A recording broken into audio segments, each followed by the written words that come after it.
Hello, Steve. Today is Friday, March the 21st. Or more like Badass Mother Friday, March the 21st. So let's start by discussing today's badass in question. And that would be Canadian Paralympic skier Matt Marteau. For those who don't know, he won a gold medal for Canada just 6 days ago.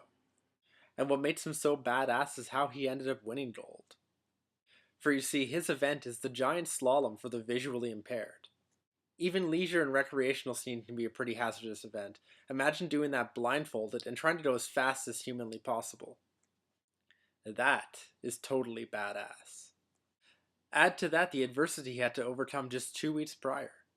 His guide for the event was supposed to be his brother, but he injured his back just 2 weeks before the Paralympics began.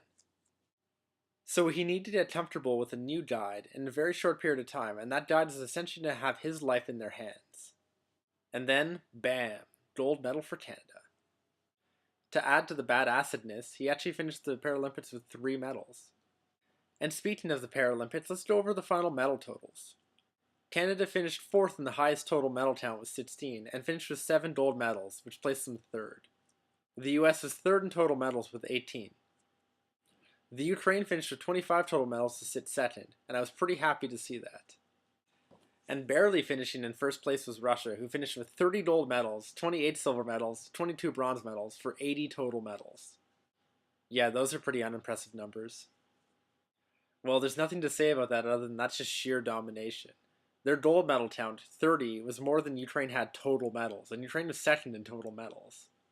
I have absolutely no idea how they finished with that many medals. That's unbelievable.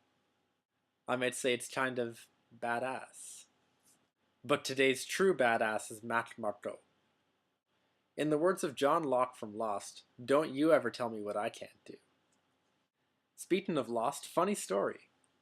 Yesterday, I overheard a conversation as to what someone spent their March break doing, and they responded by saying they've watched 70 episodes of Lost.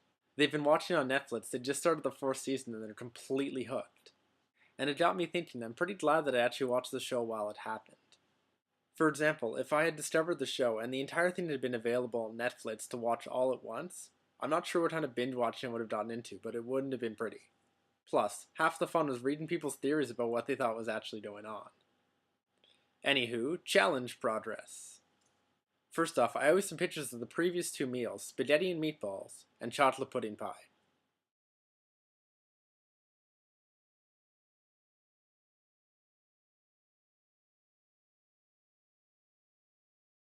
Tonight I took on perhaps the biggest challenge yet, and one that I think turned out the best. I took to chicken pad thai, following a recipe I found in my Betty Crocker cookbook. Check out the results.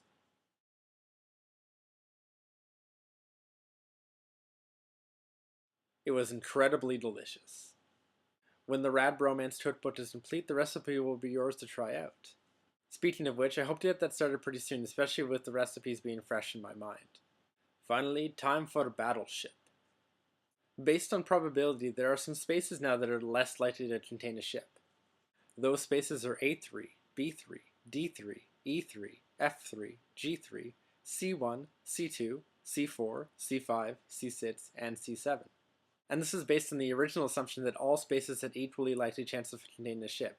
My first shot eliminated some of the possible arrangements that could have been shown. I'll fire at the bottom right now, H8. By the way, F6 was a miss. Have a great weekend, and I await your video on Monday.